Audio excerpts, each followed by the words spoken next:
Nakakita siya ng AirTag sa kanyang pitaka at nagsimulang matakot. Nagsimulang tumakbo ang kanyang isip kung sino ang maaaring makalusot nito at kung bakit nila siya sinusubaybayan.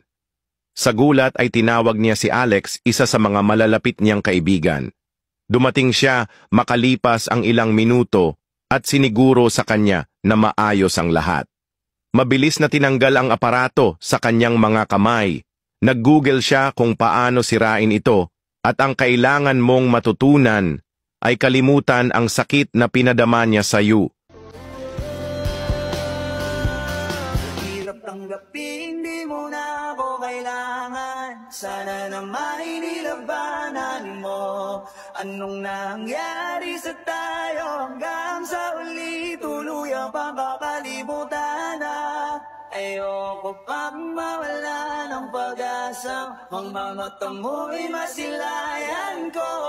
At kahit ano pang gawin kung pagkukunwari ay di na ba nakalimutan na kalimutan ka.